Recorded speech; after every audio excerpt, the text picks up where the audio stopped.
বিভিন্ন রকম গল্প শুনতে আমাদের চ্যানেলটি সাবস্ক্রাইব করে পাশে থাকুন। ওয়েলকাম ব্যাক, সঙ্গে অমিত চ্যানেলটিতে এই মুহূর্তে আমি অমিত তোমাদের সাথে চলে এসেছি। আজকে একটি ভৌতিক গল্প শোনাবো। গল্পটির নাম হচ্ছে রহস্যময় ভৌতিক অরণ্য।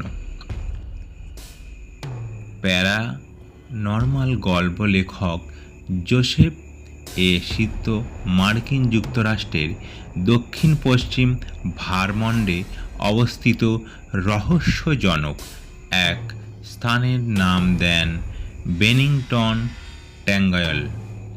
অরণ্যে ঘেরা এই অঞ্চলটি এখনও অনেকের কাছেই রহস্যময়। এখানে প্রায় ঘটে থাকে রহস্যজনক সব ঘটনা। এই অরণ্যে ঢুকলেই কেউ হয়তো শুনতে পায় অদ্ভুত সব আওয়াজ, কেউ বনের মধ্যে পথ হারিয়ে আর ফিরে আসে না, আবার কেউ হয়ে পড়ে বদ্ধ উন্মাদ। স্থানীয় অনেকেই মনে করেন স্থানটিতে নাকি এক অশুভ শক্তির প্রভাব আছে। তার ফলে ঘটেছে একের পর এক রহস্যজনক নিখোঁজ ও মৃত্যুর ঘটনা। রহস্যময় অরণ্য বেনিংটন ট্যাঙ্গায়াল 1892 সালে এলাকাটির রহস্যময়তার প্রথম সূত্রপাত ঘটে বলে অনেকেই মনে করে থাকেন।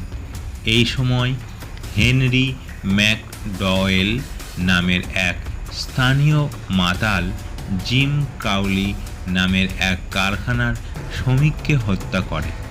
বিচারে ম্যাকডওয়েলকে উন্মাদ ঘোষণা করা হয় এবং ওয়াটারবেরি অ্যাসাইলামে পাঠানো হয়।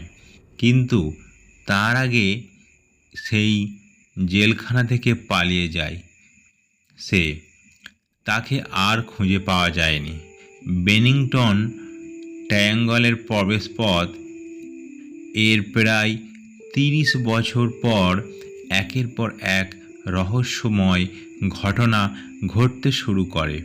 1920 থেকে 1950 সালের মধ্যে বেনিংটন ট্যাঙ্গায়ালে ঘটেছিল এমন কয়েকটি নিখোঁজের ঘটনা, যার রহস্য ভেদ করা এখনও কোনো সার্চ টিম বা তদন্তকারী কর্তার পক্ষে সম্ভব হয়নি। কিভাবে একের পর এক এসব নিখোঁজের ঘটনা ঘটেছিল, চলুন তাহলে জেনে আসি। যদি গল্পটি ভালো লাগে তাহলে অবশ্যই লাইক, কমেন্ট অ্যান্ড শেয়ার করো। আর যদি তোমরা আরও অন্য কোনো ঘটনা শুনতে চাও তাহলে আমাকে কমেন্ট বক্সে জানিও। ফিরে আসছি আবার গল্পের মধ্যে। প্রথম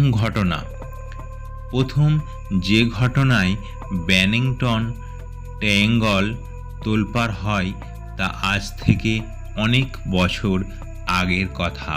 1945 সালের 2 নভেম্বরের ঘটনা।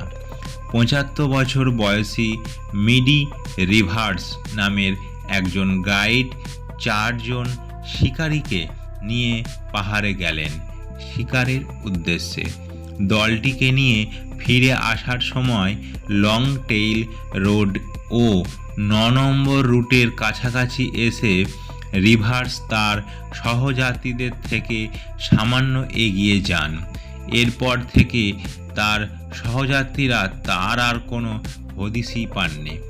হঠাৎই ওই জায়গায় থেকে তিনি অদৃশ্য হয়ে গেলেন।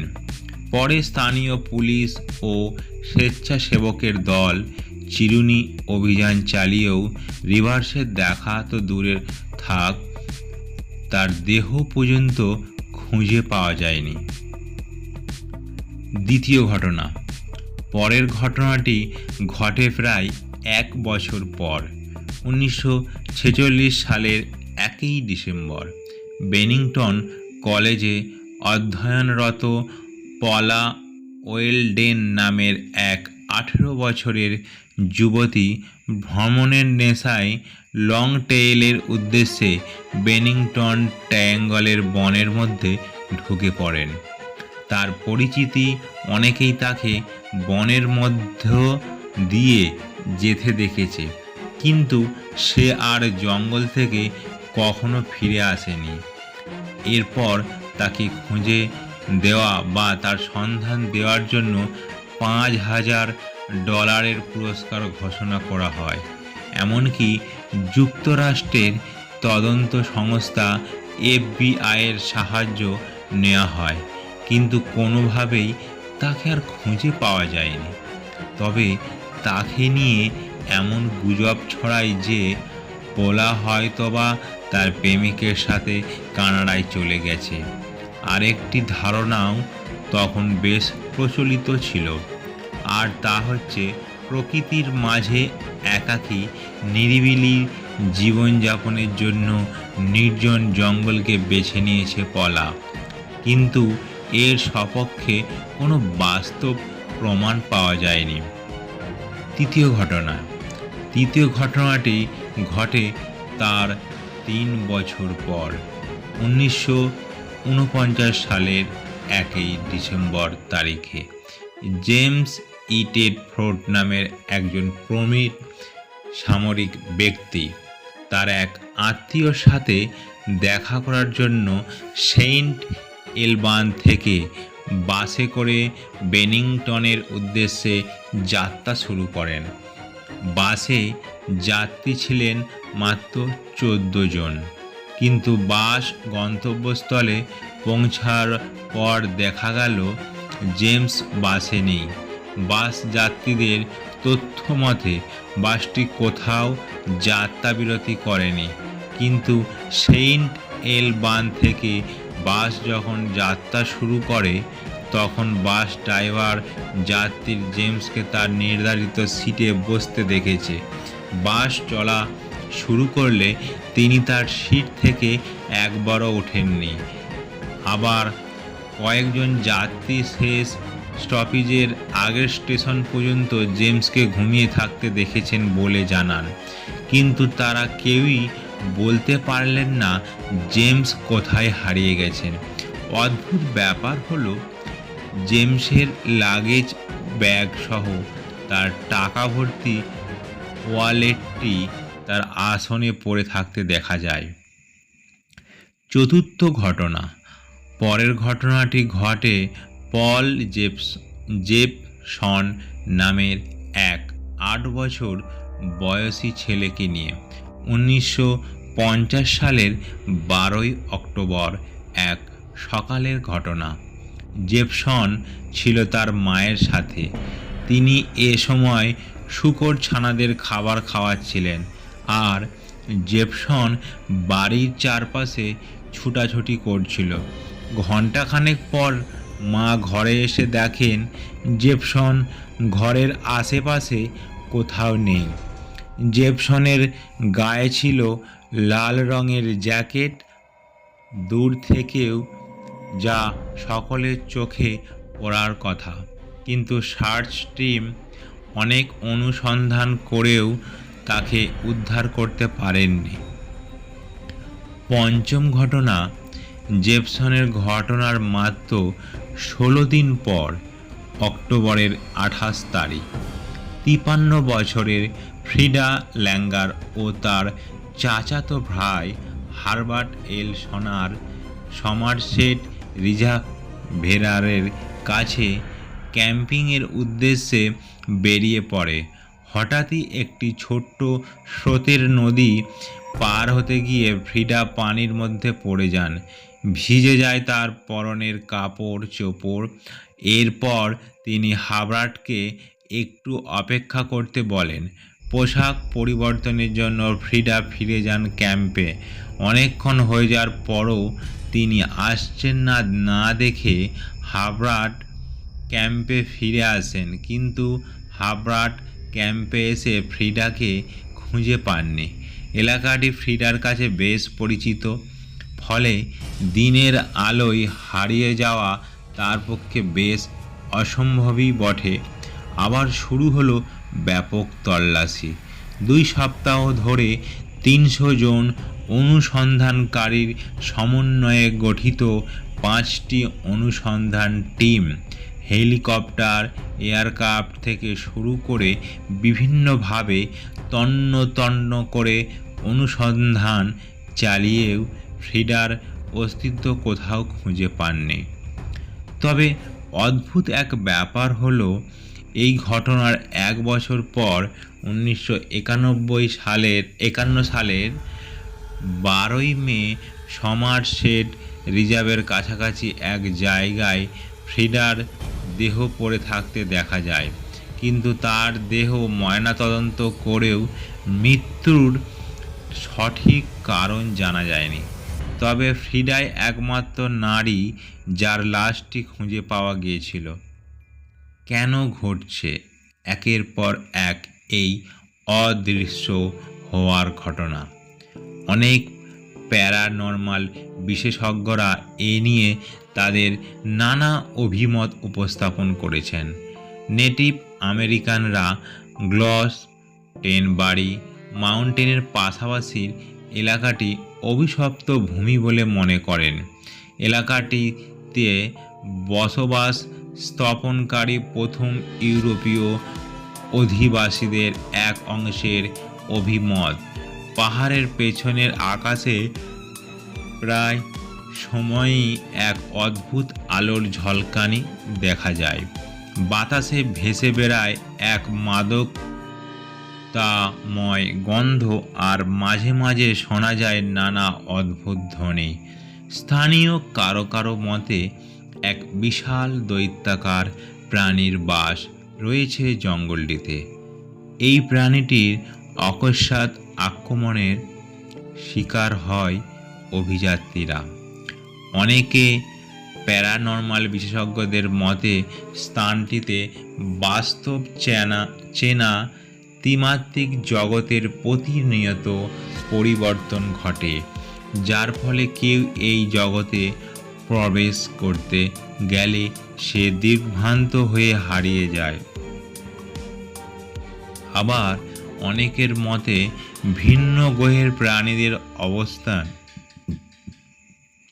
রয়েছে এই ব্যানিংটন ট্রায়াঙ্গল জঙ্গলে। তাদের কারণেই ঘটেছে এসব অস্বাভাবিকতা। আরেকটি মত হচ্ছে কোনো সিরিয়াল খুনি বনের মধ্যে বস্তি গড়ে আছে, সেই এই সব খুনের পেছনে দায়ী। বিষয়টি যদি সত্যি হয় তাহলে একটি প্রশ্ন সামনে এসে দাঁড়ায়, এতগুলো হত্যাকাণ্ডের কোনো হদিশ কেন পাওয়া গেল না?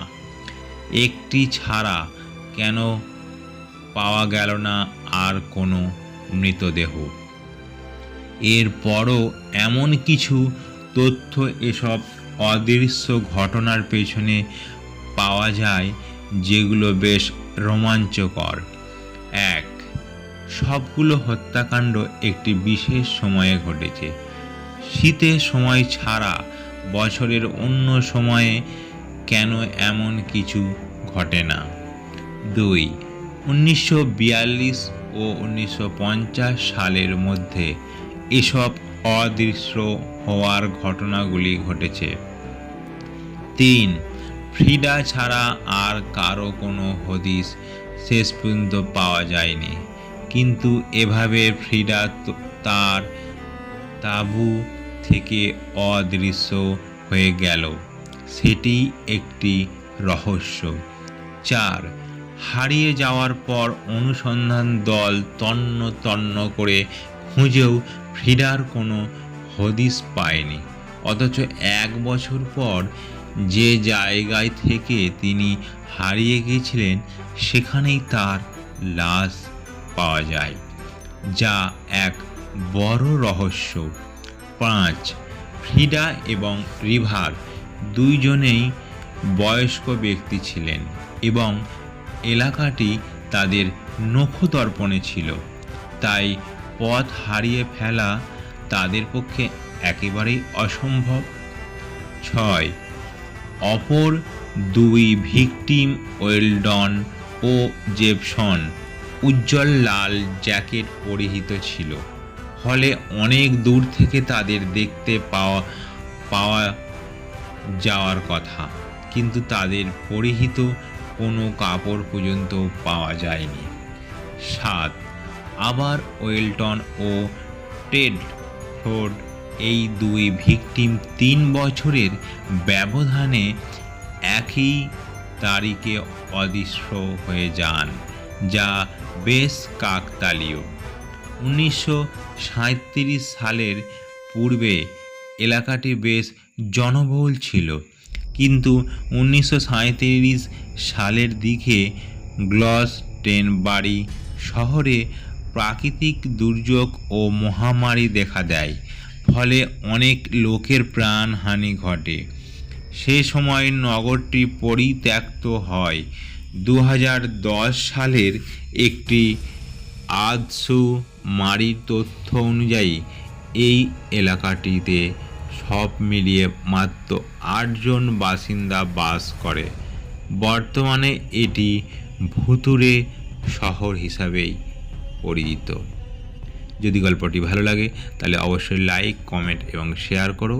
আর তোমরা যদি আরও কিছু গল্প শুনতে চাও তাহলে আমাকে কমেন্টে অবশ্যই জানিও। আজকের গল্পটি এখানেই শেষ করলাম। শুভরাত্রি, সবাই ভালো থাকবেন।